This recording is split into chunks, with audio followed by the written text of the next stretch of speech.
What I have here is a male desert horn lizard, and he is one of three who were shipped to me via overnight from New Jersey from a reptile keeper. She had purchased several, about 5 or 6 at either a reptile show or from a pet store. But as is typically the case with these horn lizards when they get into the pet trade, and these are wild collected, these desert horn lizards, they're strip mined from the wild out in like Nevada and Utah, and they make their way into the pet trade usually on the East Coast, and Florida is really bad about this with their reptile shows. But it's typical that when these horn lizards make it into the pet trade and they've been shipped across country and they're going from place to place in these shows with these vendors, that they start to suffer the effects. They're not fed the proper diet. As most of you probably know, these lizards are largely dependent on a certain type of ant. Harvester ants make up much of their diet in the wild, and they don't usually do too well, and normally they decline in health and die within months of being in captivity and in the pet trade, if you really aren't up on their care and aren't pretty vigilant about it, and that means feeding them their proper diet. And so these vendors will be feeding them crickets and telling anyone who's interested in purchasing them that sure, they'll do okay on crickets.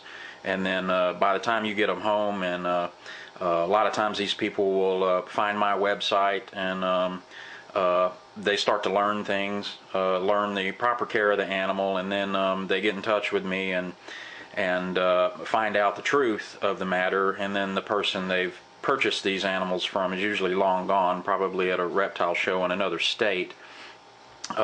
When the purchaser discovers, well, this is a wild-caught animal and its care is nothing according to what the vendor had told them, and that feeding these guys ants can be quite expensive, because ants have to be collected from the wild and they do not propagate like crickets or mealworms do, and so there's a little more labor involved with that, and so these guys can be kind of pricey to feed the proper diet. But if you don't do that, they get ill and they don't last very long.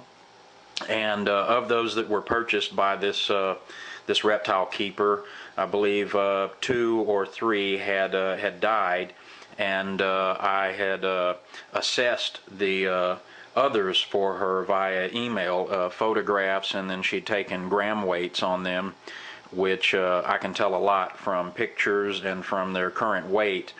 And it was deemed that at least 3 of them needed some rehab, and 2 of them were in pretty bad shape, and this one here was in pretty bad shape. He still is, but he's been here a few days, and he's doing a little better, but he's in the worst shape of the 3. But I'm giving them the my standard protocol here when they come in emaciated and dehydrated, and what happens is that when they get really emaciated and their body has burned up all their fat storage for fuel, the body starts to catabolize the muscle tissue, and as you might be able to see, the tail there, the bones in the tail get pretty pronounced, and they start to have a lot of loose skin on their body. The pelvic bones and the spine become really pronounced as their muscle tissue starts to waste away after their fat stores have been burned up. And then once sufficient muscle tissue has been burned up, well, the body will start breaking down the organ tissue for fuel next, and that means liver atrophy. And when all this protein catabolism is going on, when you have a degenerative state like that, that can lead to kidney failure from all the protein breakdown. acidosis and things like this. So it's important to get that reversed, and the rehab is not as easy as some people may think it is. You don't just start force feeding them, shoving crickets down their throat and things like that. You'll put them into hypovolemic shock if you do that. So this actually requires a certain methodology to make sure you do it right. There's certain things like refeeding syndrome and stuff like this you have to be aware of. So I don't want anybody to take from this, or one of the myths I want to dispel is if you've got a reptile which is sick or emaciated or something like that, you start force feeding whole prey and things like that. That's not what to do. You're not trying to stuff them like a Thanksgiving turkey. But what I'm going to do here for him today, and I'm going to document, is I am giving him daily injections of Normisol R, which is a IV replacement fluid, and it is about the best fluid replenishment fluid to use for reptiles. There are many other fluids out there. A lot of you are probably familiar with saline. Like if an EMT, you're in a car accident or you come into the ER, and a lot of people know about, saline IVs. Well, there are other solutions, electrolyte solutions. One of them is lactated ringers, and that's fairly common. And the other one here, the one that I'm using here today, is Normisol R. And so what I'm going to do is just demonstrate.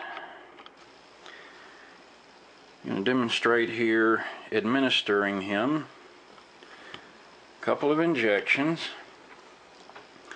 And this is the smallest needle I have here, a 30.5 gauge. And what I do, make sure I got bevel up on the needle, and go in to the thigh under the scale. You want to make sure you don't penetrate and push through a scale, but you go underneath the scale and then lift the needle up slightly so that you know you're giving the fluid subcutaneously.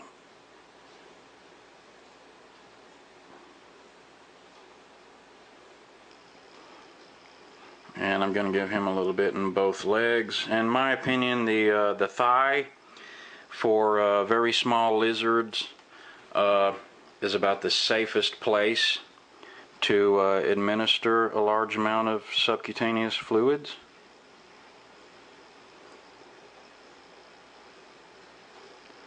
I will also on occasion give intraperitoneal fluid injections when I'm using a very large amount, and that would be for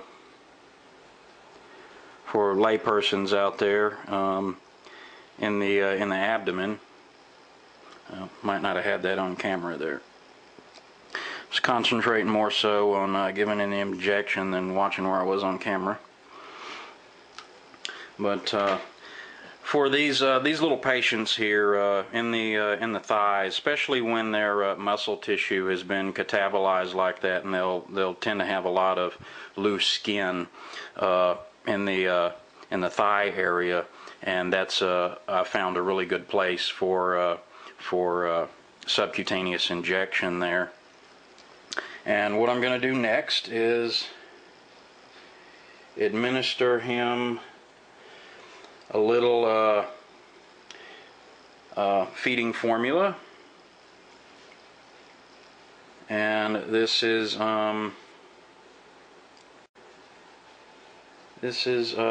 carnivore care is what it is. Sometimes I'll use the Reptile, the Fluker's Reptile off the shelf, but one of the better things to use, which a lot of veterinarians will use, is called carnivore care, and that's not just available in stores. You have to purchase that online or through a veterinary supply or something. But So what you want to do when you're administering a gastric tube feeding is the entrance to the stomach on horn lizards, and I know this from necropsy and you know, dozens of them over the years, but it's going to be about a third of the way down the body, just under where the armpit is about where their esophagus meets the stomach. So what I'll do is take the length of a tube here and just generally guesstimate right about where that tube needs to go, about how deep that needs to go, to where you meet the entrance to the stomach. You don't want to go too far. You don't want to run a tube so far down in there that you're running it into his intestines or something like that. And if it doesn't go deep enough, then you can have this formula come back up, and then they aspirate on it, and that can lead to either drowning or an aspiration pneumonia. So you want to make sure the tube is far enough down as well. And so I don't have to do this anymore. I've been doing this you know, for quite a number of years. But the thing you want to do initially is you want to make sure where you've marked that, you want to take like a little Sharpie marker or something and place a little mark on there so you know how far down you need to go with it. And then you, of course, prime the tube. Make sure you get the air out so that you're not forcing air into their stomach. And then I use a feeding tube which is larger than the it's going to be larger than the diameter of their trachea, so that they're not accidentally intubated, so that you don't run the feeding tube actually accidentally down into their trachea, and then that you're not accidentally infusing their lungs with this feeding formula. You want to get it into the stomach and not the lungs, and as long as your feeding tube you're using is larger than that trachea, you're not going to run into an issue there.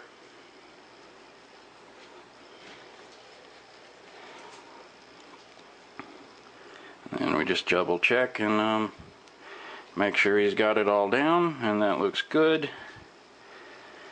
And so he's good to go for right now. He is still pretty weak, and I will also give him a little oral A-lite amino acid and electrolyte solution.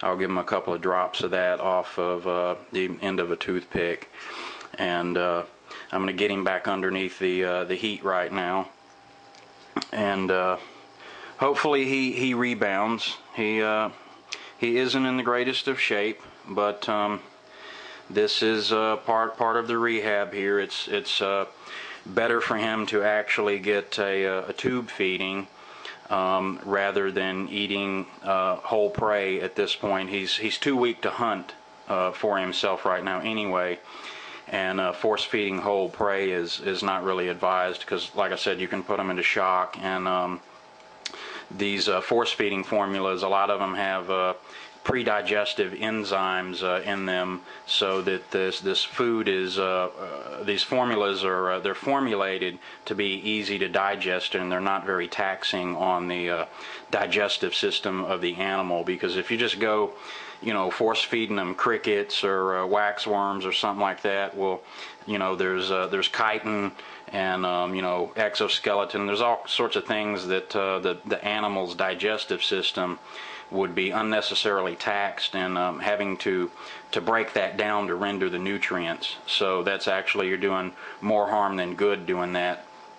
And if you have an animal, a reptile that's in this state, it's just a lot safer for them to tube feed them, because when they're in this condition and they can't self-feed, you don't really want to just give them this formula orally, just, you know, with a syringe in their mouth, because they could aspirate on that. So I really stress that if you have one that's weak and in this sort of shape, and if it can't self-feed, then it needs gastric tube feeding, and this is essentially how you do it. This is not to be taken as instructional for novices, though. This is just educational, mainly for rehabilitators, to get an idea of how to do this. And hopefully we'll get more rehabilitators out there who would like to start working with reptiles, and I hope this video helps with that. As always, if you want to know more, you can see my Facebook page, facebook.com/reptilerescue. Thank you.